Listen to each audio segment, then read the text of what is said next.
आपको पता था पहले से? Yes sir. और शायद ये भी मालूम है कि हमारा टीचिंग जो सेक्टर है वो एसएसटी है। Yes sir. यद्यपि ये मुझ पर थोपा गया सब्जेक्ट है।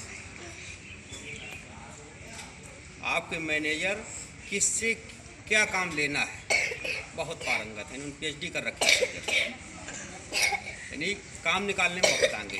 एसएसटी मुझ पर थोपा गया सब्जेक्ट है। अब हम आपको बेस में ले चलते हैं। एसएसटी है क्या? देखा जाए तो एवरीथिंग जो कुछ हुआ था, जो हो रहा और जो होगा, सब क्या है? एसएसटी। ये तो एसएसटी। आज का साइंस कल एसएसटी हो जाएगा, आज का इन्वेंशन कल एसएसटी हो जाएगा, आज का लिटरेचर कल एसएसटी हो जाएगा। है ऐसा? एसएसटी इतना इम्पॉर्टेंट सब्जेक्ट है, हम आपको इसको बताना चाह रहे हैं इसकी हिस्ट्री। 84 के पहले जो लोग पढ़ते थे वो एसएसटी नहीं जानते थे। 1984 जब एजुकेशन पॉलिसी आई, देखा ये गया कि बच्चे जो हाई स्कूल निकलने के बाद जॉब में जाते वो असफल क्यों हो जाते हैं? कंपटीशन क्वालिफाई नहीं कर पा रहे थे। रिकमेंडेशन दिया कि सर एक अदर सब्जेक्ट होना चाहिए और उसको नाम दिया गया सोशल सब्जेक्ट। उसमें 4 सेक्शन मेंशन किए गए। पहला सेक्शन हिस्ट्री का है, सेकंड ज्योग्राफी का है, और थर्ड आपका सिविक्स है, और फोर्थ इकोनॉमिक्स है। यानी 4 सब्जेक्ट का नॉलेज इस सब्जेक्ट में होना था। और इसके बाद जो बच्चे निकलते थे वो तुरंत क्वालिफाई कर जाते थे। उसका कारण था कि उनकी जीके स्ट्रांग हो जाती थी।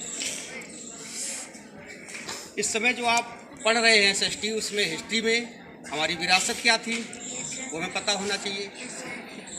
ज्योग्राफी में हमारा जो ज्योग्राफिकल कंट्री हमारा क्या है, इसका स्थिति क्या है, हमारा जो क्लाइमेट क्या है, और हमारा नेबर कंट्री क्या है।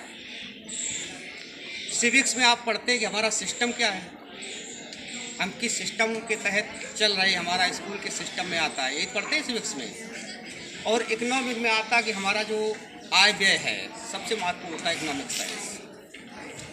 आप देखिए बहुत अच्छे भाषण देने वाले आपके सीएम या पीएम जो भी होते हैं, पीएम बनने से पहले बहुत अच्छा बोलते हैं, सीएम बनने से पहले ऐसा लगता है ये आ जाएंगे तो हिंदुस्तान स्वर्ग हो जाएगा, लेकिन जैसे वो सीट पर बैठते सब गुमसुम हो जाता है। ऐसा क्यों? दुर्भाग्य ये है कि आपको लर्नेड पीएम सीएम नहीं मिल पा रहा, और जब कभी मिल जाता है तो वाकई प्रोग्रेस होती है। लखनऊ में पंचम तल पर सेक्रेटरीट है, मुख्यमंत्री कार्यालय। मुख्यमंत्री को ये नहीं पता होता है कि हमें डीएम का ट्रांसफ़र करना है तो हम क्या करें। इसे कानून की जानकारी नहीं। कानून कौन सिखाता है आपको? सिविक्स बताता है आपको? सिविक्स बताता है आपको लॉ के बारे में हमारा कानून क्या है। हम ज़्यादा विस्तार में जाके सिर्फ इकोनॉमिक साइंस पर आते हैं। हाई स्कूल में सभी बच्चे पढ़ रहे होंगे, उनका एक चैप्टर है फैक्टर ऑफ इंडियन इकोनॉमी है आपका, और हिंदी मीडियम के बच्चे जानते होंगे भारतीय अर्थव्यवस्था के तत्व हैं। तो हमारा जो इंडियन इकोनॉमी है वो है क्या और किस बेस पर चल रहा है, ये तो हमें पता होना चाहिए। सभी लोग नौकरी के लिए पढ़ते हैं, लेकिन नौकरी कोई ऐसा अल्लाह दिन का चिराग नहीं कि जितनी चाहो उतनी नौकरी क्रिएट कर दो। इसके लिए आपको फैक्टर में जाना पड़ेगा। इंडियन इकोनॉमी का जो फैक्टर है उसमें पहला है प्राइमरी फैक्टर। ठीक है, जानते हैं आप? प्राइमरी फैक्टर में वो सब चीज़ें रिलेटेड है जो हमें डायरेक्ट नेचर से मिली हुई है। और चूँकि नेचर से क्या मिला हुआ हमें? एग्रीकल्चर, एनिमल हस्बेंड्री, ये तो मिला हुआ है। तो इसको हम प्राइमरी सेक्टर को एग्रीकल्चर सेक्टर भी कहते हैं। पहला फैक्टर हो गया। दूसरा क्या है? दूसरा फैक्टर क्या है, कोई बताएगा हाई स्कूल के बच्चा में? Secondary sector. इसमें क्या आता है? जैसे में होता है प्राइमरी सेक्टर में आपका एग्रीकल्चर है, based on agriculture, everything that related to nature में भी प्राइमरी सेक्टर। अब सेकेंडरी क्या होगा? सेकेंडरी सेक्टर क्या होगा आपका? ये तो बता दिया सेकेंडरी सेक्टर होगा, लेकिन सेकेंडरी में होगा क्या?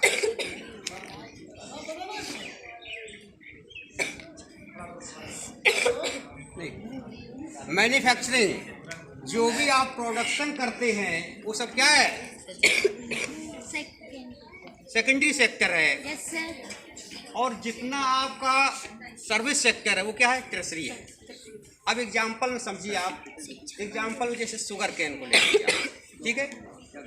किसान गन्ने का प्रोडक्शन करता है, और गन्ना कैसे होता है, बाई नेचर होता है, यस सर। होता है यस सर। क्योंकि सॉइल से रिलेटेड है, तो नेचर से रिलेटेड है। गन्ने को प्रिपेयर किया, क्या हो गया, प्राइमरी हो गया। Yes sir. अब जब आपका शुगर केन मिल में जाएगा, शुगर मिल में पहुंचेगा, और वहाँ उससे शुगर क्रिएट की जाएगी, वो क्या हो जाएगा, मैन्युफैक्चर हुआ, ये क्या हो गया, सेकेंडरी। अब जो टर्सरी सेक्टर है, गन्ने को रीपिंग किया जाएगा, ठीक, उसको लोड किया जाएगा, फिर बाई ट्रक ड्राइवर उसको चला के मिल ले जाएगा, फिर उसकी मैपिंग होगी, ऑपरेटर उसको मैप करेगा।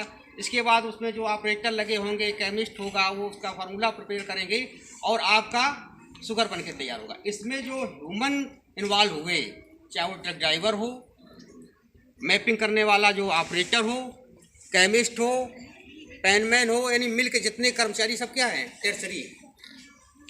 आज सबसे बड़ी प्रॉब्लम है अनएम्प्लॉयमेंट की। प्रधानमंत्री, मुख्यमंत्री को लोग देखते हैं सब नौकरी नहीं है, नौकरी नहीं है, नौकरी कैसे हो सकती है। अब ये तीनों सेक्टर रिलेटेड हैं।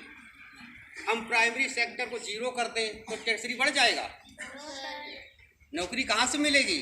जब हमारा प्राइमरी बढ़ेगा, फिर सेकेंडरी बढ़ेगा, तभी टर्सरी बढ़ेगा। Yes sir. यदि हम प्राइमरी बढ़ाएंगे तो सेकेंडरी अपने आप बढ़ जाएगा। जब सेकेंडरी बढ़ेगा तो टर्सरी की जरूरत नहीं है, अपने आप एडवर्टाइजमेंट आने लगेंगे, आवश्यकता है। ये आज जो हार्ड कंपटीशन क्यों हो रहा है, क्योंकि टर्सरी के लिए मारामारी बहुत अधिक है। उसका रीजन हमारे नीति निर्माताओं ने प्राइमरी सेक्टर पर ध्यान नहीं दिया। प्राइमरी पर ध्यान दिया होता तो सेकेंडरी अपने आप डेवलप होता, और सेकेंडरी डेवलप अगर हो गया होता तो आज जो बेरोजगारों की भीड़, एक रिक्वायरमेंट पर 10,000 फॉर्म पड़ जाते, शायद ही नहीं होता। तो दुर्भाग्य ये रहा कि हमारे नीति निर्माताओं को यही नहीं पता था कि हमें करना क्या है। और एक डेमोक्रेसी में एक और चीज़ होती है कि सब अपना उल्टी सीधा करने आते हैं। कोई अच्छा पीएम मिल गया, मजबूरी उसको भी 5 साल बाद जाना है, और जो नकारा मिल गया वो तो जानते ही कि 5 साल बाद हमें जाना है। आज जो समय आ रहा है, शायद हमने जो समय जिया उससे भी कठिन समय आपको जीना है। बहुत प्रॉब्लम आपको फेस करनी पड़ेगी। हमारे समय में तो ये था कि जिसके घर में गार्जियन जागरूक थे वो नौकरी पा जाते थे, हाई स्कूल सर्विस लगती थी, और हाई स्कूल यदि हो गया तो संभवतः नौकरी के चांसेस बहुत बन जाते। लेकिन अब आपको एजुकेशन के साथ साथ क्या चाहिए, आपको स्किल भी चाहिए। हमारे समय में स्किल नहीं था, ओनली मियर बुकिश नॉलेज। अब आपको कागजी नॉलेज के साथ साथ स्किल भी चाहिए। आप इंटर करें, इसके बाद फिर कोई स्किल, कोई डिप्लोमा ले, तभी तो अप्लाई कर पाते हैं। नहीं कर पाएंगे, आने वाला समय और आपको हार्ड से फेस कराएगा। इसलिए अपने आप को, और जब तक आप ये नहीं जानेंगे समाज दिशा किस तरफ जा रही है, तब तक आप अंधेरे में। आप देखना, कुछ गार्जियन ऐसे होते हैं, उनके बच्चे पढ़ने में बहुत अच्छे नहीं होते, लेकिन वो सभी सफल हो जाते हैं। उसका कारण क्या है, गार्जियन सजय वो जान रहा है कि पूरे दुनिया का माहौल किस ओर जा रहा है, अपने बच्चे को वही दिशा दे देता है। और बच्चा पढ़ने में बहुत अच्छा है, लेकिन उसका मार्गदर्शन यही नहीं पता है कि वर्ल्ड में चल क्या रहा है, आने वाले समय किस सेक्टर में सर्विस क्रिएट होगी, कौन सा सेक्टर जाने वाला है, यही नहीं पता। बस पढ़ रहा है, और अंत में होता है कि बच्चा पढ़ने में बहुत अच्छा था लेकिन सफल नहीं हो पाया। आप देश दुनिया से जुड़े रहिए। न्यूज़पेपर पढ़ते, उसमें एक कॉलम होता है, और उसमें दिया होता है बाजार, अर्थव्यवस्था संबंधित होता है, उसको कोई पढ़ता ही नहीं। न्यूज़पेपर जो मंगाते भी हैं, हमें लगता नहीं उसको कोई पढ़ता ही नहीं। और जब तक आप उसको पढ़ेंगे नहीं, यही नहीं जान पाएंगे वर्ल्ड में चल क्या रहा है, आने वाले समय में जो टर्सरी सेक्टर हमारा किस क्षेत्र में डेवलप होगा, किस क्षेत्र में जाने वाला है। ठीक, जैसे आप देख रहे हैं कि हमारा जो सेक्टर है ये, अब हम इसमें थोड़ा सा डिटेल कर दें। ऑर्गेनाइज और अनऑर्गेनाइज, संगठित असंगठित, हम सभी लोग ऑर्गेनाइज सेक्टर में जाना चाहते हैं, इसीलिए पढ़ रहे हैं। है क्या, ऑर्गेनाइज सेक्टर में आपकी सिक्योरिटी होती है, फंड होता है, बीमा होता है, रिस्क कवर होता है, फैमिली सिक्योरिटी होती है। ऑर्गेनाइज में कुछ नहीं, आप दैनिक वर्कर होते हैं, जितना दिन काम किया उतना पेमेंट लीजिए, चलिए। शाम को बोल दिया आना, कल नहीं आना, आपको नहीं आना। लेकिन जो यदि आप ऑर्गेनाइज में आ गए तो लीव मिलेगी, वीकली लीव मिलेगी, फेस्टिवल लीव मिलेगी और कैजुअल भी मिलेगा, ये मिलता है सब। तो इसमें आने के लिए आपको बहुत ज़्यादा हार्डशिप फेस करनी पड़ेगी। बहुत सजग रहिए। और जो पॉपुलेशन है आपका, हमें लगता है कि मोर देन 135 हो चुका है। जब तक आप फेस करने के लायक होंगे कंपटीशन, तब तक शायद ये 150 हो जाएगा। आने वाला समय ट्रेजरी ऑर्गेनाइज सेक्टर में कम होंगी, ऑर्गेनाइज में नौकरी की कमी नहीं। आप देखें, आप कहीं भी चले जाइए, डेली वर्कर की काम की कमी नहीं। ये दिल्ली जैसे मुंबई चले जाइए, 700-800 रुपये पर डे मिलते हैं वर्कर को, कोई भी काम करवाइए आप चले जाइए। लेकिन यदि आप 25-30 हज़ार की प्राइवेट नौकरी ढूंढिए, नहीं मिलेगी, कोई अप्रोच चाहिए। और जो पब्लिक सेक्टर है वो दिन पे दिन कम हो रहा है। ये आप अपने अंदर हौसला रखिए कि पब्लिक सेक्टर में हमें सिर्फ 10% चांस हैं।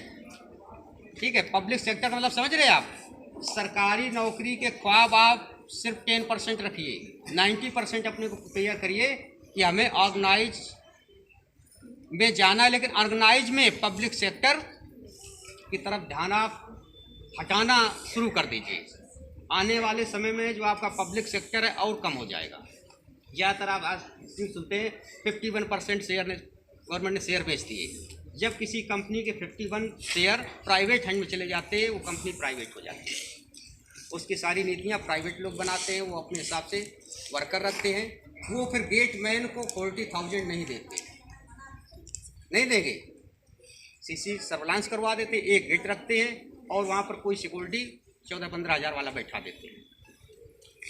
पब्लिक सेक्टर में इंटर कॉलेज ऑफ प्यून होता है, उसको भी 45 हज़ार मिलते हैं, लेकिन प्राइवेट में नहीं मिलता। आने वाला समय जो इकोनॉमिक एक्टिविटी का बहुत हार्ड से फेस करेगा। इसके लिए आप सजग रहिए और देश दुनिया से जुड़ के सिर्फ ये देखते रहिए दुनिया किस ओर जा रही है, उसी तरफ आप बढ़ेंगे, सक्सेस हो जाएंगे, अपने लाइफ में एंजॉय करें। That's it.